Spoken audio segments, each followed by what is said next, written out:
చిన్నికి సత్యం కావేరి దగ్గరికి వెళ్తున్నాడన్న విషయం చెప్పడానికి చందు పరుగు పరుగున వచ్చి చిన్నికి చెప్తాడు.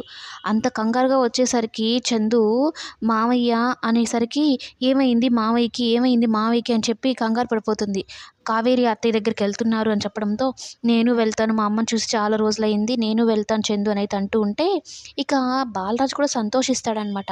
పోనీ నేను కావేరిని చూసే అదృష్టం లేకపోయినా నా కూతురిని చూడాలి అన్నట్టు అనుకోని తను కొంచెం మెల్లగా లేచి ఆ వీల్ చైర్‌లో కూర్చుందామని ప్రయత్నిస్తాడు. అంతలోనే సడెన్‌గా ఈ దేవ కాల్చిన ప్లేస్ దగ్గర సడెన్‌గా బ్లీడ్ అయిపోతూ ఉంటుందనమాట. ఇక ఉన్నట్టుండి కింద పడిపోవడం, ఏందా పడిపోయాడని పరుగు పరుగున వెళ్తుంది చిన్ని. ఇక రాజుని చూసి "రాజు ఏమైంది రాజు? ఏమైంది రాజు?" అని.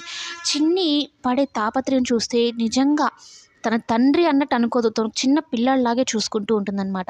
"ఏమైంది రాజు? నీకేమైంది? నీకేం కాదు" అని హాఫ్ టికెట్‌ని అర్జెంట్‌గా ఆటో తీసుకొని రమ్మని చెప్పని హాస్పిటల్‌కి తీసుకొని వెళ్ళిపోదామని అనుకుంటారు. హాఫ్ టికెట్ ఏమో "నువ్వు వద్దు, మీ అమ్మని కలవడానికి వెళ్ళు" అంటే "నేను మా అమ్మని కలవడానికి వెళ్ళను.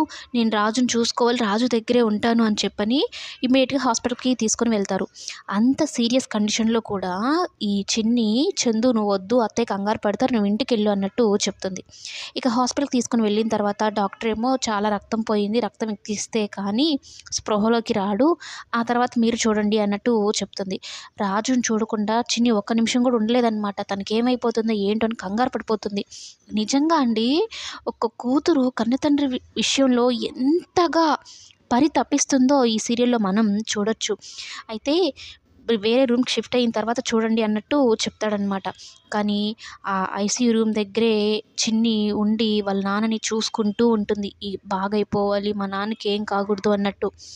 పైకి చెప్పదు కానీ నాన్న నాన్న అని ఆఖరికి కన్న తల్లిని చూడాల్సిన సమయం వచ్చినా కూడా రాజు కోసం ఉండిపోతుందనమాట. అంతగా ఇష్టపడుతూ ఉంటుంది. పైకి చెప్పదు. నేను ఇంతగా మా నాన్నని ఇష్టపడుతున్నా.